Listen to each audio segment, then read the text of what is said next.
नमस्कार दोस्तों, स्वागत करते हैं आप सभी का आपके आरोही यूट्यूब चैनल पर। आज देखते हैं उत्तर प्रदेश पीसीएस परीक्षा 2020 समीक्षा अधिकारी, सहायक समीक्षा अधिकारी, खंड शिक्षा अधिकारी व अन्य उत्तर प्रदेश राज्य स्तरीय परीक्षाओं के लिए उत्तर प्रदेश स्पेशल में उत्तर प्रदेश के पश्चिमी बिहार। इसके पहले वीडियो आप देख चुके हैं वन्य जीव और वन्य जीव बिहार, जिसमें आपने देखा वन्य जीव बिहारों की संख्या 11, उस पर हमने बृहद चर्चा की। आज हम पश्चिमी बिहार पर चर्चा करेंगे कि उत्तर प्रदेश में कुल 13 पश्चिमी बिहार हैं। उन पर चर्चा करने के पहले वही पुरानी बातें कि पश्चिमी बिहार के बारे में संविधानों में संवैधानिक चर्चा संरक्षण के बारे में की गई है। भारतीय संविधान के अनुच्छेद 48 का नीति निर्देशक तत्व के अंतर्गत इन्हें संरक्षण प्राप्त किया गया है। वन्य जीव संरक्षण की बात की जाए तो वन्य जीव संरक्षण समवर्ती सूची का विषय है। वन एवं वन्य जीव संरक्षण अधिनियम 1972 में इंदिरा गांधी जी की सरकार में बनाया गया। इन पर तो हमने चर्चा किया है और इनके लिए वन्य जीवों के लिए अक्टूबर का पहला सप्ताह वन्य जीव सप्ताह मनाया जाता है इनके संरक्षण के लिए। आइए देखते हैं इसी में कुछ और नई बातें। प्रदेश में कुल 13 पश्चिमी बिहार है जैसे आपने देखा, और उत्तर प्रदेश का राजकीय पक्षी सारस है। बहुत सरल है, खूब पूछा जाता है। सारस या क्रौच। क्रौच आज संकटग्रस्त स्थिति से गुजर रहा है। पूरे विश्व का 40% सारस, ध्यान दें, पूरे विश्व का 40% सारस उत्तर प्रदेश में पाया जाता है। अब पश्चिमी बिहारों की बात करें हम, भौतिक मूल्यांकन तो बाद में कर लेंगे मैप के माध्यम से। कुछ बिंदु हैं, इसको देख लें, जो आपके परीक्षाओं में किसी न किसी रूप में पूछे गए हैं या पूछे जाने की संभावना है। इसमें देखा जाए तो सबसे बड़ा पश्चिमी बिहार लाख बहोशी है, जो कन्नौज में है। ठीक है, लाख बहोशी कन्नौज की स्थिति मैप में आप देखें। ठीक है, फिर इसके बाद अगर सबसे बड़े की बात आती है तो सबसे छोटे की बात कर ली जाए। सबसे छोटा पश्चिमी बिहार सामन पश्चिमी बिहार है, जो मैनपुरी में है। ठीक है, फिर इसके बाद आते हैं कि सबसे पुराना पश्चिमी बिहार।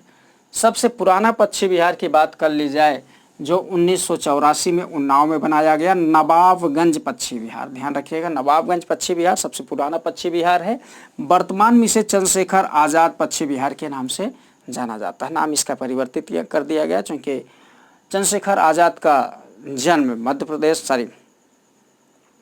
उन्नाव में हुआ था, और इनकी कर्मस्थली वैसे तो सारा भारत है, लेकिन पिता के साथ झबुआ मध्य प्रदेश में इन्होंने अपना बाल्यकाल बिताया। ठीक है, आगे की बात करें तो सबसे नया पश्चिमी बिहार 2003 में प्रतापगढ़ जनपद में बेती नैया पश्चिमी बिहार, जिसे भीमराव अंबेडकर पश्चिमी बिहार के रूप में भी जाना जाता है, इसकी स्थापना 2003 में कर दी गई।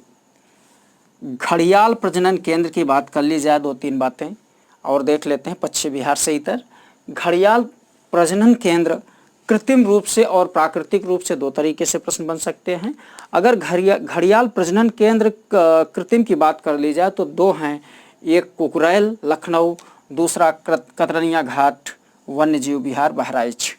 ठीक है, और हम घड़ियालों के प्राकृतिक शरण स्थली या प्राकृतिक प्रजनन केंद्र की बात करें, संरक्षण केंद्र की बात करें तो चंबल नदी और गिरवा नदी खीरी लखीमपुर 2 नदियां हैं।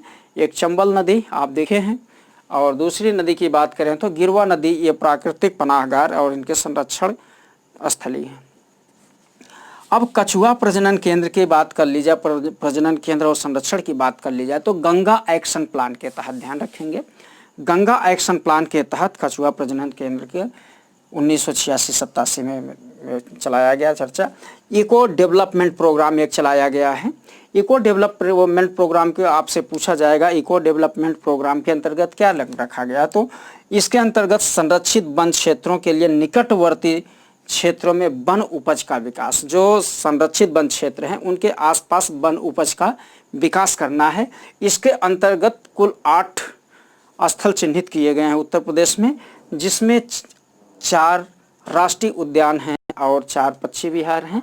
राष्ट्रीय उद्यानों की बात कर ली जाए, इनमें शामिल तो दुधवा राष्ट्रीय उद्यान, चंद्रप्रभा राष्ट्रीय उद्यान, कैमूर वन्यजीव विहार और राष्ट्रीय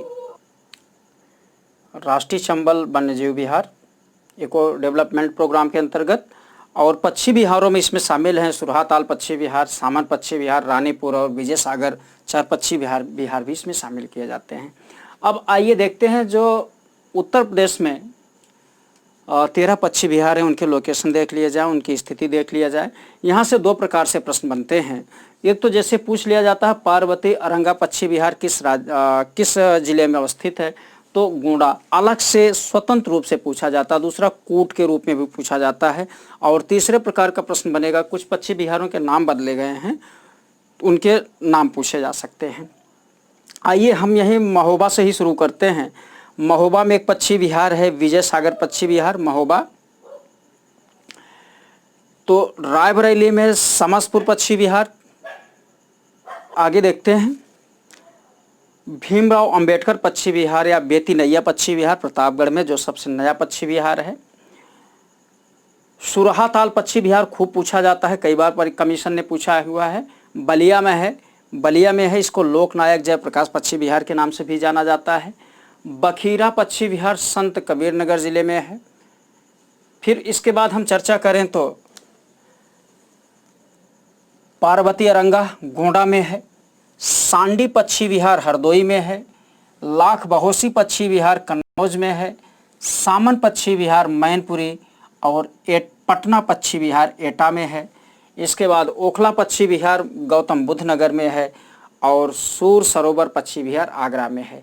इस प्रकार से समस्त पक्षी विहार, नवाबगंज पक्षी विहार जिसे चंद्रशेखर आज़ाद पक्षी विहार के नाम से भी जानते हैं आप, उन्नाव में है।